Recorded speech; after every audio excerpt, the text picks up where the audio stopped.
great-great-grandparents, you look at everything they did, it's been pagan, right? And then you start to look at other people who have accepted back into the African ways, right, as being nobodies, right? So what I'm saying is to be accepted in this world. You say something? Yeah. What's so bad about being a Christian? I mean, you're not clear enough. You saying that we're turning away from our own family and turning away from our own ways, but if I look at the tenets of Christianity, going by the book, it seems like all good things. What's bad about us as black people becoming Christians? Because it's the sweet candy on the sour milk. All those great tenets that you read in Christianity, it's the sweet candy that lures you in.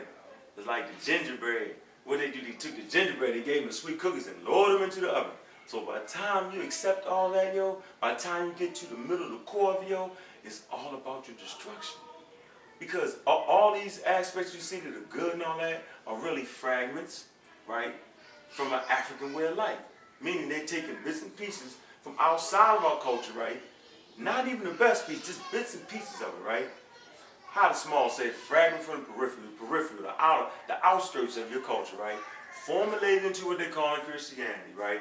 And give it back to you. So of course your DNA recognizes that as something that's being positive and something that's being helpful. But at the end of the day, it's the sweet outside.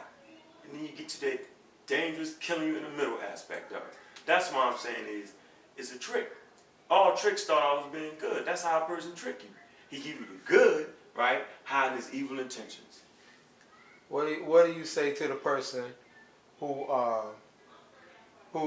they figure their life was a mess, and then they turn to Christianity or Islam, and it helped them to get their life straight? What do you say to that? Let me give you an example. I know I did drugs and alcohol for 15 years.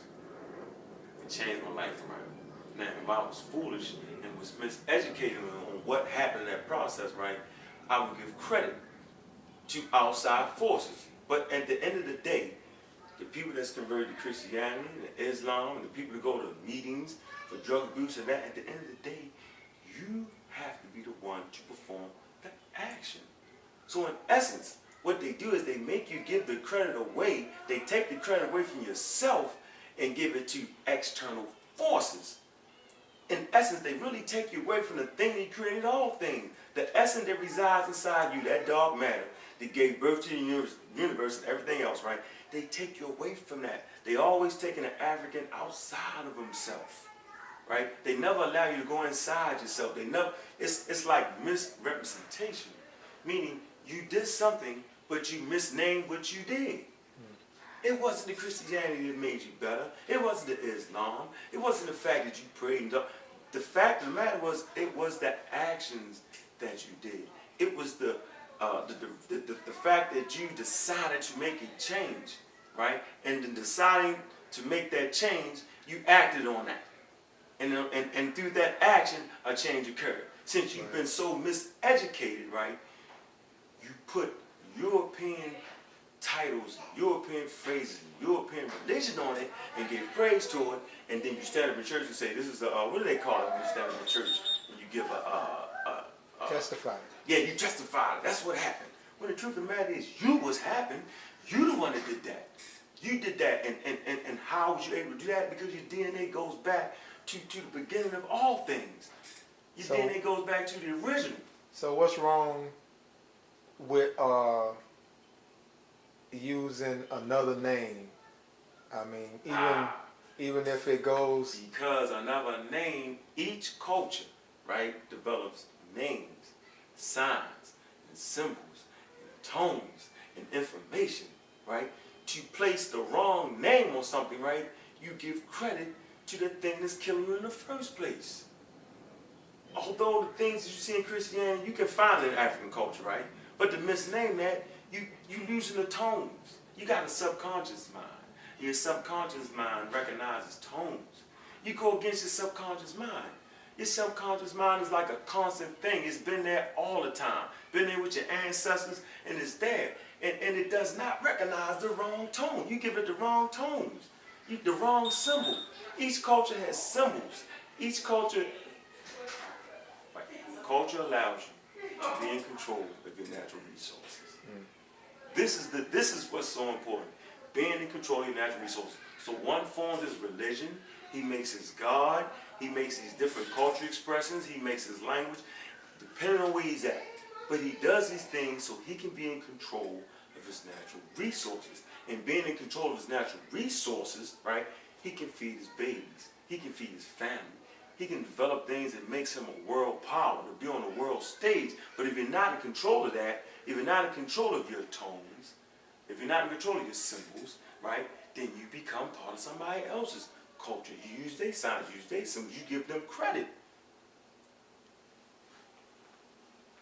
So what if you joined the Christian family? I mean, couldn't your babies be fed through that? Couldn't you be empowered through? No, you're continuing, like the book said, right? You're continuing that same, you're passing that same process down. You're opposite in nature, right, would be the Caucasian. That is a very important option. But the thing is, you create a balance there. The thing is, you put the mayat there. Meaning, a bear has to be a bear, right? Or a crocodile has to be a crocodile. And a beaver has to be a beaver. Both live in the river. Both are important to the ecosystem in the river.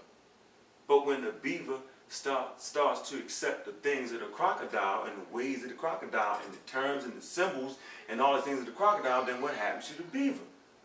If the beaver teaches his children the ways of the crocodile, what happens to the baby beaver? He gets ate. He gets eaten. He gets put in jail. He gets locked up. He starts to murder. He starts to simply rape. He starts to do all these things that the crocodile does. That's the whole point. When you pass on, first of all, Christianity was introduced to the black people. When was it introduced? First of all, a lot of us that came over here was Muslims, because the Muslims converted us first, right? So most people that came over in the slave trade, transcontinental slave trade, a lot of them was Muslims, right? None to my recollection were Jews, and they definitely weren't Christians, right? So Christianity was actually taught to the slaves, right, by what you're calling your Hebrews or your Jews. They actually taught this to the slaves, and you can find that documented in what's the name of the book made by the Nation of Islam. It's called I only had that book. It's called Secret Relationship? Yeah, The Secret Relationship Between the Blacks and the Jews, right? And they actually have letters, right, showing how the Jews was teaching Christianity to them.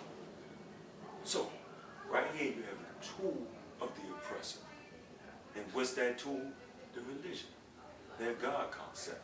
Why? Because as detailed in that statement I read, in that chapter I read, right, it says that in actuality, when you accept these things, you're accepting the culture. You are accepting the way of life. So when you pass that on to your children, you make them accept that culture, that way of life. But the very thing that they are accepting are the ways of their oppressor. And the only thing, watch this, education and oppression do not fit. Your oppressor can never educate you.